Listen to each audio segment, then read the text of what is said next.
The Central Bank of Bangladesh lost $81 million from its account housed in the Federal Reserve Bank of New York in one of the biggest cyber heists that occurred in February 2016.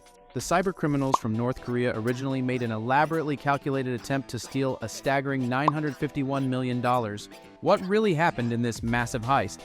When news broke in February 2016 of a massive bank attack that took out $81 million in just a few hours from Bangladesh bank accounts, headlines made fun of an error that stopped the hackers from taking the $1 billion they were targeting. With fresh allegations that the hackers had targeted a second bank and maybe others, the authorities won't say whether those heists were as successful, the snickering stopped. Historically, the primary goal of bank hacks has been to obtain the login credentials of victims, who can be either small enterprises or private citizens. In this method, billions have been effectively pilfered. However, in this instance, the hackers went after the banks directly, concentrating on manipulating their SWIFT accounts, the global money transfer network that banks utilize on a regular basis to transfer billions of dollars between themselves. On February 4th, anonymous hackers sent over 30 fake money transfer requests to the Federal Reserve Bank of New York, requesting that the bank move millions of Bangladesh Bank's funds to bank accounts in the Philippines, Sri Lanka, and other Asian countries using the SWIFT credentials of Bangladesh Central Bank staff members. Through 4 separate transfer requests, the hackers were able to send $81 million to the Philippines Rizal Commercial Banking Corporation and $20 million to Pan Asia Banking in a single transaction.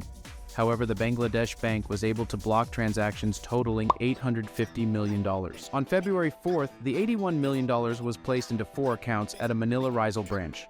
According to Reuters, these accounts were all formed in May 2015, but until the stolen money came in February of this year, they remained dormant with just $500 in them. The robbery was uncovered by Bangladesh Bank thanks to a printer error. The SWIFT system of the bank is set up to produce a record every time a request for a money transfer is approved. The printer runs around the clock so that employees can check the tray in the morning for transfers that were verified overnight. But the bank's director discovered the printer tray empty early on Friday, February 5th. The bank employees were unable to manually print the reports. According to the software running on the terminal linked to the SWIFT network, one of the important system files was either missing or had been modified. Upon successfully resolving the software issue the following day and restarting the printer, numerous dubious transactions emerged. It appears that hundreds of the transfer orders were questioned by Bangladesh Bank in response to questions submitted by the Federal Reserve Bank of New York, but no one in Bangladesh had replied. Workers in Bangladesh panicked, trying to stop any orders that were still outstanding and find out if any of the money transfers had been successful. Their own record system indicated that nothing had been deducted from their account thus far.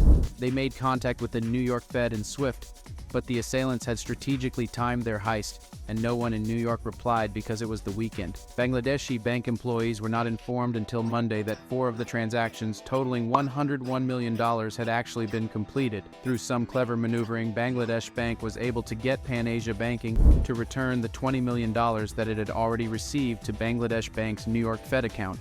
However, the $81 million that had been given to the Philippine Rizal Bank had vanished. The money was allegedly credited to many accounts run by casinos in the Philippines. All but $68,000 of it was taken out between February 5th and February 9th, at which point the money was stopped from being withdrawn. Questions have been raised over the manager of the Rizal Bank branch's decision to permit the money to be taken out on the 9th, despite Bangladesh Bank's request to stop the transfer that same day. If not for an error in one of the money transfer requests that attracted the attention of the Federal Reserve Bank in New York, the hackers may have taken considerably more. The hackers reportedly stated that the Shalika Foundation should receive at least one of the transactions. However, they spelled foundation incorrectly as foundation. 2 at the very least, maybe more. A similar attack on a second bank in Asia was the subject of a notice that SWIFT sent out to its members last week, along with information on a small number of recent cases of fraud at customer firms. The second bank in Asia was not named in the notice, but Tien Phong Bank in Vietnam informed Reuters over the weekend that it had discovered and prevented a similar SWIFT hack in the 4th quarter of last year, involving approximately $1.1 million in funds before any money could be stolen. A representative for SWIFT informed the Wall Street Journal that there had been few additional cases, but they did not go into detail about whether there had been successful heists at other banks or just other attempts. What is SWIFT and how did they compromise SWIFT? The Society for Worldwide Interbank Financial Telecommunication, or SWIFT, is an organization that facilitates communication between member banks globally by running a secure closed computer network. Established in the 1970s, the consortium is headquartered in Belgium and is managed by the National Bank of Belgium in conjunction with a committee made up of officials from the U.S. Federal Reserve, the Bank of England, the European Central Bank, the Bank of Japan, and additional prominent financial institutions. Approximately 11,000 people use the SWIFT platform, which handles 25 million daily communications, the majority of which are financial transfers. Identifiable codes and credentials are used by brokerage houses and financial organizations that utilize SWIFT to authenticate and validate transactions. They obtain the real credentials that banks use to perform money transfers over SWIFT, according to SWIFT, and proceeded to initiate money transactions using those credentials as though they were actual bank workers. It's unclear how they obtained the credentials. According to news sources, insiders may have assisted the hackers by giving them their credentials. According to some reports, Bangladesh Bank's inadequate computer security procedures are to blame. The bank is said to have not had firewalls established on its networks, which increases the risk that hackers may have gained access to the network and discovered the passwords kept on the system. Who is to be blamed for this heist? Apart from the cybercriminals themselves, Bangladesh Bank accuses the Federal Reserve Bank of New York of permitting the money transactions to proceed without holding up for Bangladesh's confirmation. The New York Fed responds that it never received a response when it contacted the bank to inquire about and confirm dozens of shady transfers. The Reserve Bank officials stated that employees approved the 5 successful money transfers and blocked 30 others by following the right protocols. According to Bangladesh Bank, the Fed Bank ought to have stopped accepting any money transfers until it received feedback on the ones it thought were questionable. Malware discovered on Bangladesh Bank's network is comparable to some of the malware discovered in the Sony breach, which North Korea was blamed for by the US government. However, this software wasn't employed in the actual theft, according to a person familiar with the Bangladesh Bank probe who spoke with Bloomberg.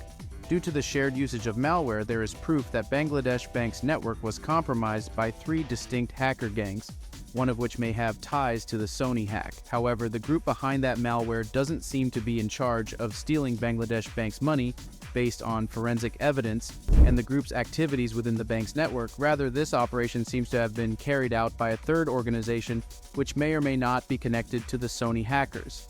To find out who stole the $81 million from Bangladesh Bank, government authorities in the Philippines are actively looking into the event. The company Eastern Hawaii, owned by Chinese businessman Kim Wong, allegedly received at least $21 million of the stolen money in its Philippine bank account. Kim Wong claims to have received the money in exchange for his assistance in helping a Chinese client clear a gambling bill. Anti-money laundering rules do not apply to casinos in that nation. Hence, there are gaps in the documentation regarding the disposition of funds once they are acquired by a casino. How many more incidents occurred that we are unaware of is the question. These banks dislike these kinds of marketing. What do you think about this North Korean heist? Do you believe that there is more to it than what a person's eye can see? Do share your thoughts on this in the comments section. For more interesting stories and updates, subscribe to our channel and do not forget to press the bell icon for notifications. Goodbye!